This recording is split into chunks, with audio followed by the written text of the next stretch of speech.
Alkene का अगर हम ऑक्सीडेशन करवाते हैं तो क्या होता है? तो ऑक्सीडेशन का मतलब होता है बच्चों addition of oxygen, oxidation of alkane. तो ऑक्सीडेशन हमें करवाना है तीन टाइप का, एक होगा कंप्लीट ऑक्सीडेशन, दूसरा होगा इनकम्प्लीट ऑक्सीडेशन और तीसरा होगा कंट्रोल्ड ऑक्सीडेशन। तो कंप्लीट ऑक्सीडेशन को हम बोलते हैं कंबस्टन। तो ये जो ऑक्सीडेशन है ना, ये तीन टाइप का है, तीन टाइप से हम करवाएंगे, कहने का मतलब है एक तो होगा complete oxidation, complete oxidation,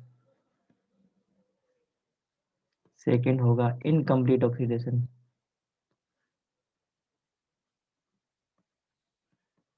incomplete oxidation,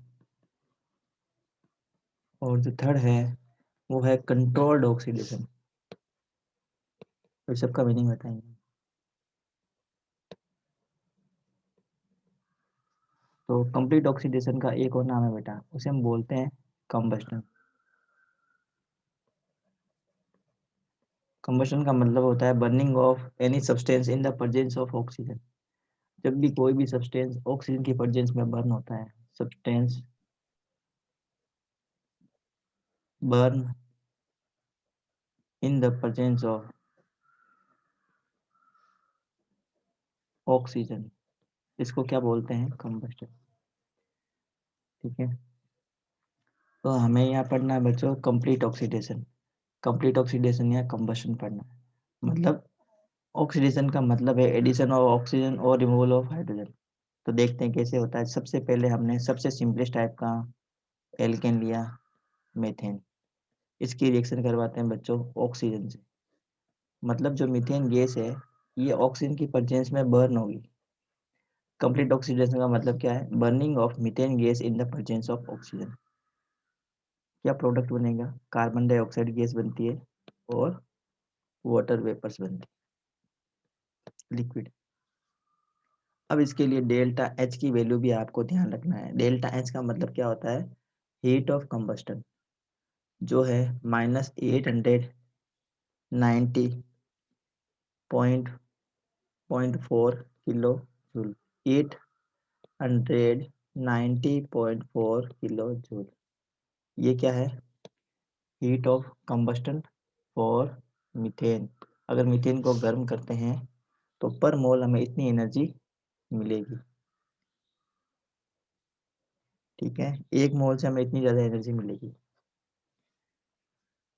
इसी टाइप से ये तो हमने मेथेन को बर्न किया, एथेन को बर्न करते हैं। एथेन को बर्न करेंगे ऑक्सीजन की प्रेजेंस में। केमिकल इक्वेशन को बैलेंस करना है आपको, यहाँ 2 लगाना है, यहाँ 7 लगाना है इसको बैलेंस करने के लिए, आगे इसके 2 लगाना है।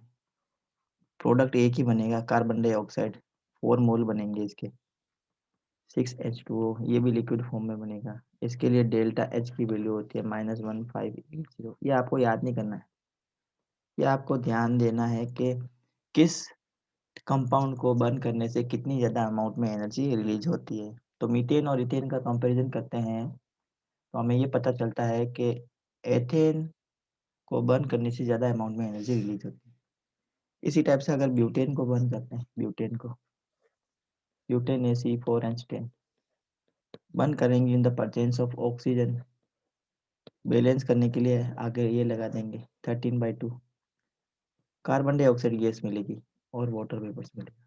जब भी हम एल्केन को बर्न करते हैं ना, कंप्लीटली बर्न होता है एल्केन, हमेशा हमें क्या मिलेगी? याद रखना आपको, हमेशा मिलेगी हमें CO2 गैस और H2O। कोई भी एल्केन हो, अगर उसका कंप्लीट ऑक्सीडेशन हो रहा है, कंप्लीट ऑक्सीडेशन का मतलब उसका क्या हो रहा है? कंबस्टन हो रहा है। क्या हो रहा है उसका? कंबस्टन। क्या मिलेगा हमें? कार्बन डाइऑक्साइड गैस और वाटर वेपर, और लार्ज अमाउंट में हीट भी रिलीज होती है। बात समझ में आई आपको? तो इसके लिए डेल्टा एच की वैल्यू इससे भी ज़्यादा है। तो डेल्टा एच की वैल्यू है इसके लिए -2875.84 किलो जूल। इसीलिए एलपीजी गैस जो होती है, आपको पता होगा बच्चों, एलपीजी का मतलब है liquefied petroleum gas. LPG, liquefied petroleum gas. इसमें कौन कौन सी गैसें होती है? इसमें हाइड्रोकार्बन्स होते हैं, हाइड्रोकार्बन में कौन कौन से होते हैं? हाइड्रोकार्बन में होते हैं ब्यूटेन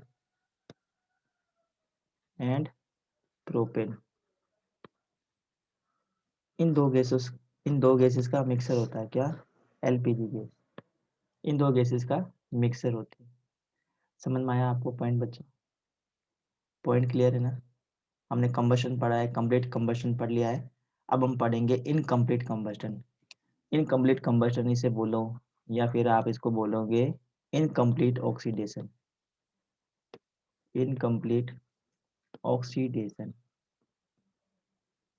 मतलब burning of alkane in the limited quantity of air.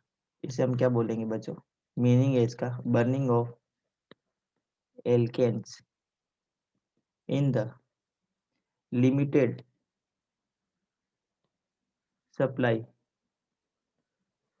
Of oxygen.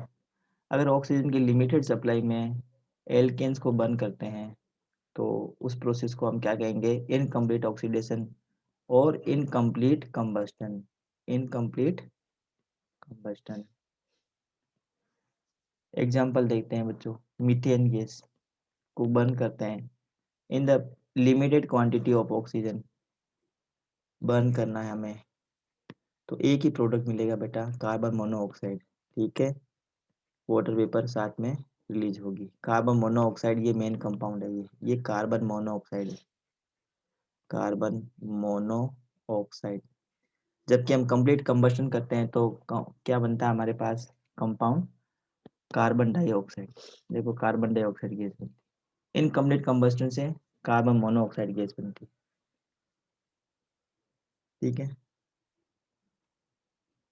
बात समझ में आई बच्चों? इनकम्प्लीट कंबशन से हमें कार्बन मोनोऑक्साइड गैस मिलेगी। इसीलिए आप लोगों ने पढ़ा होगा, छोटी क्लास में भी पढ़ा होगा कि नाइट में, कभी जाड़ों के दिन में, मतलब सर्दियों के दिन में, अगर रूम छोटा है, रूम की साइज छोटी है, लिमिटेड क्वांटिटी का लिमिटेड रूम है, मतलब बहुत ज़्यादा बड़ा रूम नहीं है, और उसमें लोग सोते हैं रात को अंगीठी जला के। तो अंगीठी में कोयले वगैरह जलाते हैं, रूम बंद रहता है रात को, खिड़कियाँ वगैरह बंद रहती है, खिड़कियाँ दरवाजे बंद रहती है, तो रूम में जो ऑक्सीजन होती है वो लिमिटेड क्वांटिटी की ऑक्सीजन हो गई। अब ऑक्सीजन का नया सोर्स नहीं है क्योंकि खिड़कियाँ दरवाजे सारे बंद हैं। तो जो भी अंगीठी जलती है वो इस ऑक्सीजन की लिमिटेड क्वांटिटी में जलती है। मतलब जो भी कोयला वगैरह इसमें जलता है ना बेटा, वो ऑक्सीजन की लिमिटेड क्वांटिटी में बर्न होता है। तो धीरे धीरे क्या होती है, रूम की जितनी भी ऑक्सीजन है वो कंज्यूम होने लगती है और कार्बन डाइऑक्साइड गैस बनती है। जब ऑक्सीजन गैस की क्वांटिटी काफ़ी कम हो जाती है तो उस समय ऑक्सीजन की जो क्वांटिटी है उसे हम क्या बोलेंगे? Limited quantity. तब भी क्या होगा, ये कार्बन जो है कोयले में वो बर्न होगा। कौन सी गैस बनाएगा? Carbon monoxide gas. ये जो गैस होती है ये पॉइजनस गैस है, पॉइजनस गैस है। अब ये जो गैस है ना बेटा, ये ऑर्डरलेस गैस है, ऑर्डरलेस गैस, कलरलेस गैस। कोई भी कलर नहीं है, कोई भी ऑर्डर नहीं है। ऑर्डर का मतलब इसकी कुछ भी स्मेल नहीं आती है। जैसे हम ऑक्सीजन गैस को स्मेल करते हैं, हम ऑक्सीजन गैस को स्मेल करते हैं तो ऑक्सीजन में कोई खुशबू या बदबू कुछ भी नहीं होता ना, मतलब इसका कोई भी ऑर्डर नहीं है। उसी टाइप से कार्बन मोनोऑक्साइड गैस में भी किसी टाइप की कोई भी स्मेल नहीं आती है। तो अनफॉर्चुनेटली वो क्या करते रहते हैं? स्मेल करते रहते हैं कार्बन मोनोऑक्साइड गैस को। और कार्बन मोनोऑक्साइड गैस के ज़्यादा कंज्यूम करने से हीमोग्लोबिन, जो हमारे ब्लड में होता है हीमोग्लोबिन, हीमोग्लोबिन से कार्बन मोनोऑक्साइड गैस रिएक्ट कर लेती है और एक कंपाउंड बना लेती है जिसका नाम है कार्बोक्सी हीमोग्लोबिन। इस कंपाउंड के बन जाने की वजह से ब्लड में जो हीमोग्लोबिन होता है उसकी ऑक्सीजन कैरी करने की जो कैपेसिटी है, ऑक्सीजन कैरिंग कैपेसिटी, वो क्या हो जाएगी? डिस्ट्रॉय हो जाती है। फिर दम घुटने से डेथ हो जाती है। तो इतनी ज़्यादा पॉइजनस गैस है कार्बन मोनोऑक्साइड। तो ये आपको जानकारी के लिए मैंने बताया। अब हम पढ़ेंगे controlled oxidation of alkane. Next point है हमारा बच्चों, controlled oxidation. Controlled oxidation of alkane. Alkane का कंट्रोल्ड ऑक्सीडेशन करवाएंगे, मतलब कंट्रोल वे में अगर ऑक्सीजन की सप्लाई करते रहते हैं और एल्केन को रिएक्ट करवाते हैं ऑक्सीजन से कंट्रोल्ड वे में, तो यहाँ पे हमें कैटलिस्ट भी लेना पड़ेगा। यहाँ कैटलिस्ट लेंगे हम कॉपर, टेम्परेचर रखेंगे 523 केल्विन पे और प्रेशर रखेंगे 100 एटमोसफियर का। प्रोडक्ट बनेगा मिथेनॉल, वेरी वेरी इंपॉर्टेंट। तो देखो हमने मिथेनॉल मतलब एल्कोहल का प्रिपरेशन कर लिया, किससे? एल्केन से। तो ये एक बहुत अच्छा मेथड है, preparation of alcohol from alkane. ये आप इसको याद रखेंगे बच्चों, वेरी वेरी इंपॉर्टेंट है ये पॉइंट। ठीक है, कंट्रोल्ड वे में अगर एल्केन का ऑक्सीडेशन करवाते हैं कॉपर की परचेज में, कॉपर ट्यूब में करवाते हैं, अगर एल्केन मीथेन गैस को बर्न करते हैं ऑक्सीजन की परचेज में, टेम्परेचर 523 एटमॉस्फेयर 100 एटमॉस्फेयर का प्रेशर लगाते हैं, एल्कोहल बनाता है मेथेनॉल। बहुत ही सिंपल और बहुत ही इंपॉर्टेंट मेथड। ठीक है बेटा, नेक्स्ट पढ़ लेते हैं, नेक्स्ट रिएक्शन पढ़ लेते हैं। अगर हम मीथेन गैस का ऑक्सीडेशन करवाते हैं, अब इस बार हम कॉपर नहीं लेते हैं, इसकी जगह ले लेते हैं Mn2O3, मैंगनीज ट्राई ऑक्साइड लेते हैं और इसको हीट करते हैं तो बनेगा HCH। ये क्या है बेटा? फॉर्मएल्डिहाइड, फॉर्मएल्डिहाइड। फॉर्मएल्डिहाइड किसका एग्जांपल है? एल्डिहाइड का एग्जांपल है। एल्डिहाइड बनेगा हमारे पास और वाटर। अगर कॉपर लेंगे 523 केल्विन पे गर्म करेंगे 100 एटमॉस्फेयर पे, एल्कोहल बनेगा। और कॉपर की जगह हम ले लेते हैं Mn2O3, हीट करते हैं, क्या बनेगा? फॉर्मएल्डिहाइड। बात समझ में आई बच्चों? क्लियर है ना? हाँ, वेरी गुड। अब हम करते हैं, अगर हम ऑक्सीडाइजिंग एजेंट लेते हैं, स्ट्रॉन्ग ऑक्सीडाइजिंग एजेंट ले लेते हैं और फिर हम एल्केन का ऑक्सीडेशन करवाते हैं in the presence of strong oxidising agent. तो जैसे हमने ऑक्सीडाइजिंग एजेंट लिया है, यहाँ पे देखेंगे बच्चों CH4, इसकी हम रिएक्शन करवा रहे हैं बच्चों ऑक्सीजन से इन the presence of Ag2O, silver oxide की प्रेजेंस में करवाते हैं, ये ऑक्सीडाइजिंग एजेंट है। तो सीधा ही एल्केन को किस में कन्वर्ट करेगा? कार्बोक्सिलिक एसिड में कन्वर्ट कर देगा। ये कार्बोक्सिलिक एसिड, कार्बोक्सिलिक एसिड। ठीक है, और इसी टाइप से अगर हम लेते हैं 2 मिथाइल प्रोपेन, 2 मिथाइल प्रोपेन, इसको हम बोलते हैं आइसोब्यूटेन। इसे हम आइसोब्यूटेन भी कहते हैं बेटा, आइसोब्यूटेन। आईयूपीएसी नेम क्या है? 2 मिथाइल प्रोपेन, इसका आईयूपीएसी नेम है। ठीक है, इसका करवाते हैं हम ऑक्सीडेशन इन द परचेंस ऑफ KMnO4। एल्केलाइन लेंगे यहाँ पे, एल्केलाइन KMnO4 लेते हैं। तो ये जो बेटा एल्केलाइन KMnO4 है, ये स्ट्रॉन्ग ऑक्सीडाइजिंग एजेंट है, तो इसको किस में कन्वर्ट करेगा? ये एल्कोहल में कन्वर्ट कर देता है। तो एल्कोहल मिलेगा जिसका नाम होगा 2 methyl propane 2 all, 2 methyl propane 2 all, tertiary butyl alcohol है ये। समझ में आई बात बच्चों? हम्म, एक इम्पोर्टेंट मेथड पढ़ लेते हैं बच्चों, aromatisation, very very important point. फिर हम इसका एक बार रिवीजन कर लेंगे जो आज हमने अभी पढ़ा है ना अभी तक उसका। एरोमेटाइजेशन, एरोमेटाइजेशन का मतलब होता है preparation of aromatic compound from alkane. Alkane से क्या बनाना बेटा? एरोमेटिक कंपाउंड बनाना। तो अगर एल्केन से एरोमेटिक कंपाउंड बनता है तो उस प्रोसेस को हम क्या कहेंगे? एरोमेटाइजेशन।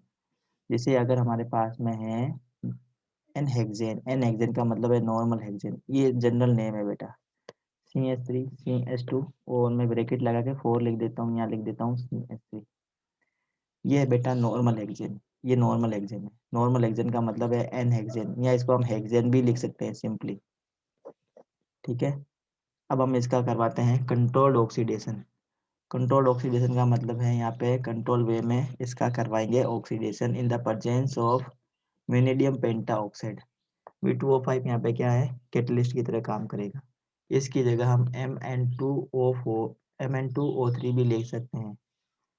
ठीक है बच्चों, टेम्परेचर रखेंगे हम 773 केल्विन और प्रेशर रखेंगे 10 to 20 atmospheric pressure. Most important compound, aromatic compound मिलेगा हमें, जिसका नाम है बेटा बेंजीन। मतलब यहाँ से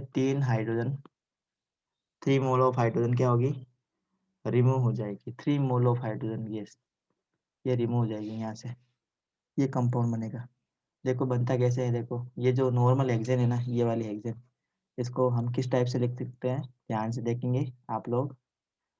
यहाँ पे आपको ड्रॉ करके बता रहा हूँ, हम इसको इस टाइप से लिख सकते हैं। देखो बच्चों, CH3 CH2 CH2 CH2 CH2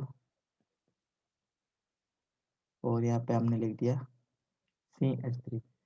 तो ये टोटल का काउंट करो बच्चों, कार्बन कितने हैं, 1 2 3 4 5 और ये 6।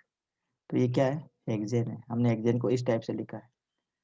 अब V2O5 की परचेज में 773 केल्विन पे हाइड्रोजन निकलेंगे यहाँ से, हाइड्रोजन रिमूव होंगे। कितने, 3 मोल ऑफ हाइड्रोजन रिमूव होंगे। तो मतलब यहाँ से निकलेंगे आपके 2 हाइड्रोजन, यहाँ से निकल जाएंगे 2 हाइड्रोजन, यहाँ से निकल जाएंगे आपके 2 हाइड्रोजन, और बाकी सब जगह से निकलेगा आपका एक एक हाइड्रोजन। यहाँ सब जगह से क्या निकलेगा बेटा, एक एक हाइड्रोजन रिमूव हो जाएगा। ये एक एक हाइड्रोजन सब जगह से रिमूव हो रहा है।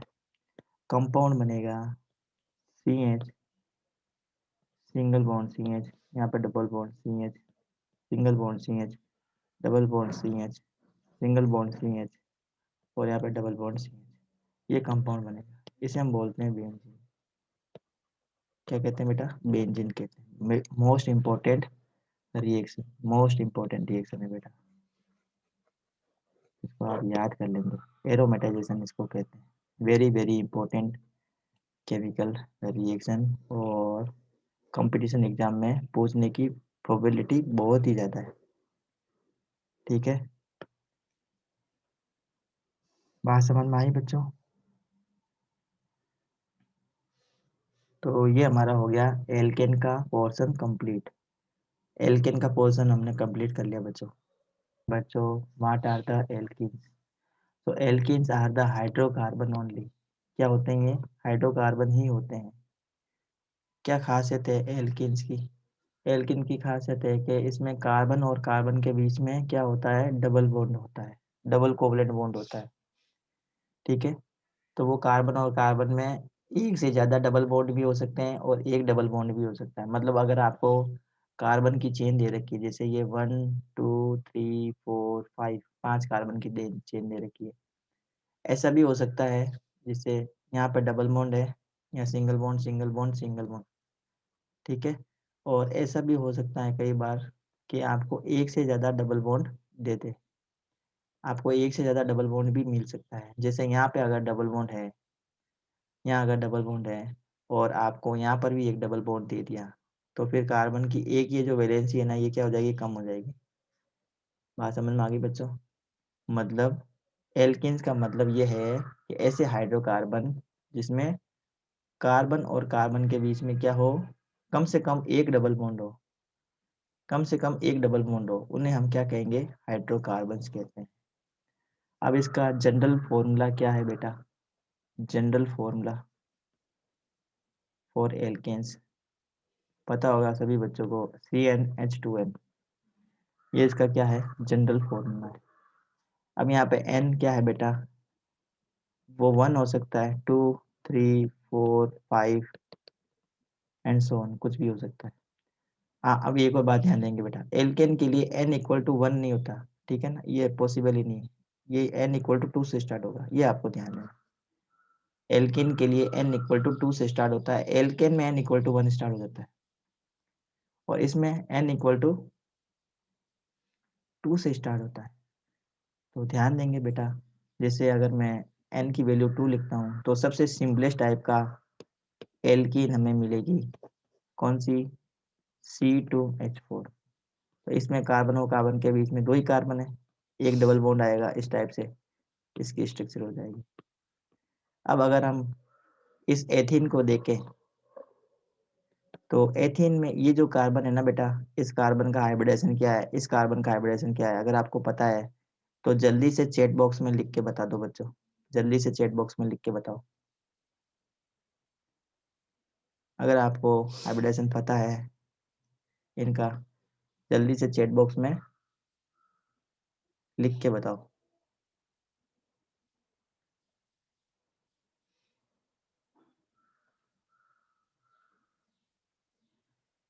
बताओ बच्चों, इस कार्बन का हाइब्रिडेशन है sp2, इस कार्बन का हाइब्रिडेशन है sp2।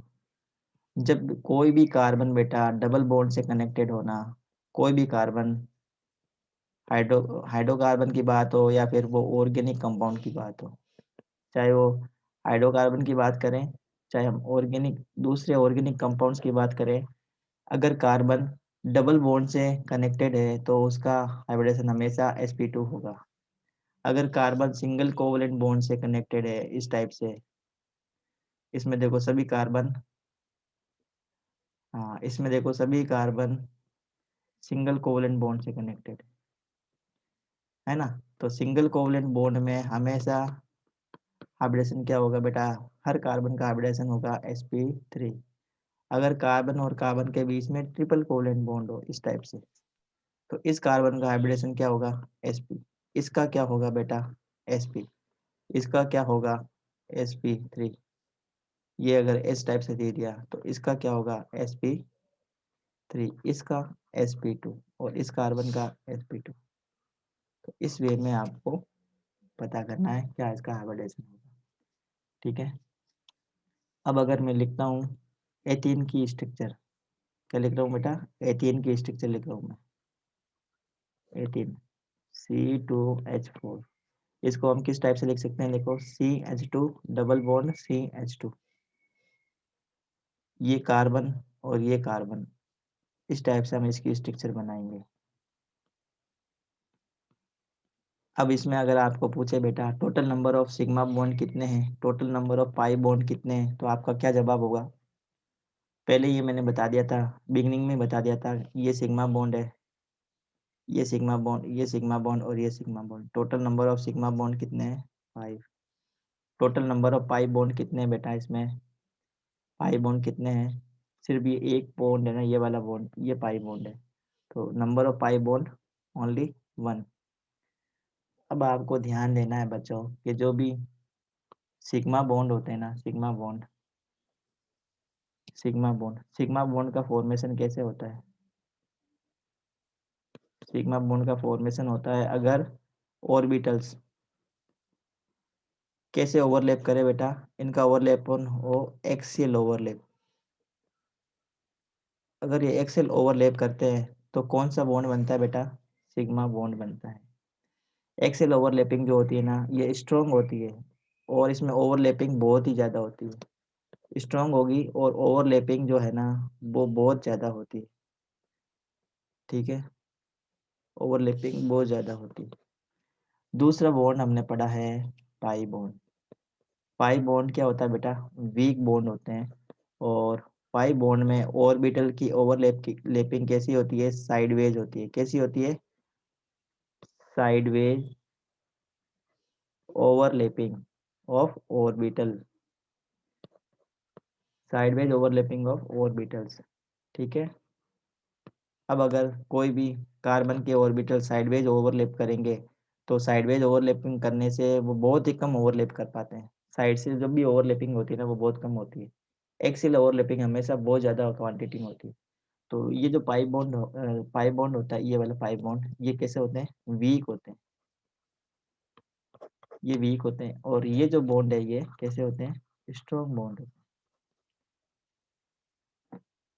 एथीन का स्ट्रक्चर हम देखेंगे बच्चों, जैसे अभी हमने लिखा है इस टाइप का ये मॉलिक्यूल होता है एथीन का। ये एथीन का मॉलिक्यूल है। अब ये एथीन का मॉलिक्यूल, अब इसकी फीचर्स देखेंगे बच्चों, क्या क्या फीचर्स है इस एथेन के मॉलिक्यूल की। तो सबसे पहला है ये कैसे होता है? प्लेनर होता है मॉलिक्यूल। प्लेनर का मतलब होता है एक ही प्लेन में ये मॉलिक्यूल होगा, कोई भी एटम इसका ऊपर या कोई भी एटम इसका नीचे नहीं होगा, आपका एक ही आपको प्लेन में मिलेगा। दूसरा है कि कार्बन और हाइड्रोजन के बीच में जो बॉन्ड एंगल है, ये जो बॉन्ड एंगल है वैसे लिखते हैं 120 का है, लेकिन एक्चुअल में होता है 116 डिग्री का बॉन्ड एंगल।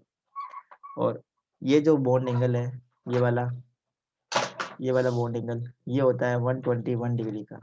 बुक में 120 लिखा हुआ है, 120 लिखेंगे तो भी चलेगा। अब देखो ये कार्बन और ये कार्बन, इसके बीच में ये जो बॉन्ड है ना, डबल बॉन्ड, इसकी डिस्टेंस होती है 134 पिकोमीटर। ठीक है।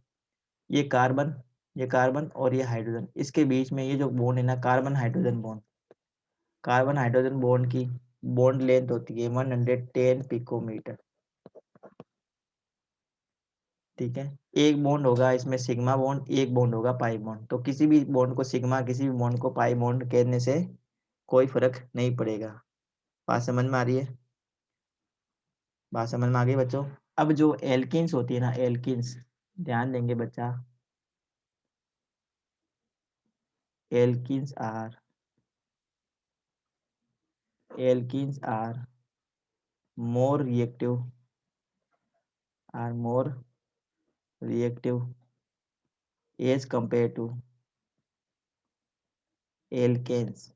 एल्केन्स के कंपैरिजन में बहुत ज़्यादा रिएक्टिव होती है एल्किन्स। अब इसकी हाई रिएक्टिविटी का रीजन क्या है? रीजन ये है कि इसमें जो बॉन्ड है ना बेटा, कौन सा? Double bond. कार्बन और कार्बन के बीच में ये जो डबल बॉन्ड होता है, ये एक पाई बॉन्ड, ये कैसा होता है? वीक बॉन्ड होता है। और इस बॉन्ड के लिए जो बॉन्ड डिसोसिएशन एनर्जी है, बॉन्ड डिसोसिएशन एनर्जी, या इसे बॉन्ड डिसोसिएशन एंथैल्पी कहते हैं, वो होती है 284 किलो जूल पर मोल। ठीक है। किसके लिए बेटा? पाई बॉन्ड के लिए। ये पाई बॉन्ड की बॉन्ड डिसोसिएशन एनर्जी है। सिग्मा बॉन्ड के लिए बॉन्ड डिसोसिएशन एनर्जी होती है बेटा 397 किलो जूल पर मोल। मतलब अगर आपको एक पाई बॉन्ड दिया है और एक सिग्मा बॉन्ड दिया है, तो किस बॉन्ड को ब्रेक करने में कम एनर्जी की रिक्वायरमेंट होगी? आप मुझे बताएंगे बच्चों चैट बॉक्स में लिख के, किस बॉन्ड को ब्रेक करने में कम एनर्जी की रिक्वायरमेंट होगी? ऑब्वियसली जिस बॉन्ड की बॉन्ड डिसोसिएशन एनर्जी कम है, उस बॉन्ड को ब्रेक करने में कम एनर्जी की रिक्वायरमेंट होगी। जिस बॉन्ड की बॉन्ड डिसोसिएशन एनर्जी ज़्यादा है, यहाँ पे किसकी बॉन्ड डिसोसिएशन एनर्जी ज़्यादा है बेटा? सिग्मा बॉन्ड की बॉन्ड डिसोसिएशन एनर्जी ज़्यादा है। पाई बॉन्ड की बॉन्ड डिसोसिएशन एनर्जी बहुत कम है, तो पाई बॉन्ड को ब्रेक करने में कम एनर्जी की रिक्वायरमेंट होगी। तो ये जो एल्केन्स होते हैं बेटा, एल्कीन्स किसकी वजह से ज़्यादा रिएक्टिव होती है? Due to presence of pi bond. क्योंकि पाई बॉन्ड केमिकल रिएक्शंस में इतनी एनर्जी तो मिल ही जाती है मॉलिक्यूल को कि वो क्या करे, इस बॉन्ड को ब्रेक करवा दे। और इस बॉन्ड के ब्रेक होने की वजह से ये जो एल्कीन्स होती है बेटा, एल्कीन्स, ये क्या होती है? हाईली रिएक्टिव होती है। Highly reactive as compare to alkanes. Alkanes के कंपैरिजन में इनकी रिएक्टिविटी बहुत ज़्यादा होती है। बात समझ में आई होगी बच्चों आपको? बात समझ में आई आपको?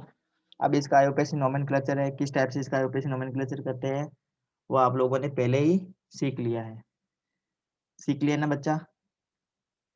हाँ। अब इसमें पढ़ लेते हैं बच्चा आइसोमरिज्म, वो बाद में हम करवा देंगे, ये पॉइंट हम करवाएंगे आईयूपीएसी नोमेनक्लेचर में जो पॉइंट है ना, उसी में आपको उसमें करवा देंगे।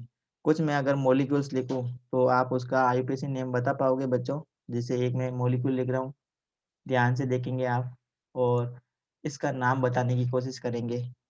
CH3, CH double bond, CH, CH2, then CH double bond, CH, then CH, C2H5, CH2 CH double bond CH2। ये आपको एक कंपाउंड दिया, इसका यूपीएससी नेम लिखना है। कैसे लिखेंगे? जिस साइड से आपको डबल बॉन्ड नजदीक दिख रहे हैं उस साइड से आपको नंबरिंग स्टार्ट करनी। तो नंबरिंग स्टार्ट करेंगे यहाँ से, ये 1 2 3 4 5 6 7 8 9 एंड 10। तो 10 कार्बन है। तो वर्ड रूट क्या हो गया बेटा? वर्ड रूट हो गया डेक। वर्ड रूट है डेक। अब इसमें प्रीफिक्स और सफिक्स ऐड करेंगे। तो प्रीफिक्स और सफिक्स में आप लोगों को पता है बेटा, सफिक्स में प्राइमरी सफिक्स देखेंगे और सेकेंडरी सफिक्स देखेंगे। प्राइमरी सफिक्स किसका वजह से होता है बेटा? डबल बॉन्ड या सिंगल कोवेलेंट बॉन्ड की वजह से होता है। तो इसमें डबल बॉन्ड है, तो अब डबल बॉन्ड की पोजीशन भी आप चेक कर लो। डबल बॉन्ड की पोजीशन एक तो 1 नंबर कार्बन पे, और एक डबल बॉन्ड की पोजीशन है 5 नंबर कार्बन पे, एक डबल बॉन्ड की पोजीशन है 8 नंबर कार्बन पे। तो 1 5 और 8, तो हम इसको लिखेंगे डेक 1,5,8। ठीक है। अब ये क्या है? 3 हो गए ना, 3 डबल बॉन्ड हो गए, तो 3 के लिए हम लिखेंगे ट्राई, और डबल बॉन्ड को हम क्या लिखते हैं? इन। अब आप देखेंगे बच्चा सब्स्टिट्यूट कहाँ पे जुड़ा हुआ है? सब्स्टिट्यूट जुड़ा हुआ है यहाँ पे 4 नंबर कार्बन पे। तो 4 नंबर कार्बन पे क्या जुड़ा हुआ है? एथिल जुड़ा हुआ है। तो हम लिखेंगे 4 ethyl deck 1,5,8 try in. IUPAC name हो गया 4 इथाइल डेक 1,5,8 ट्राई इन। तो इस टाइप से इसका यूपीएससी नेमिंग देंगे। तो आप सभी बच्चों को समझ में आया होगा बच्चों? आया ना?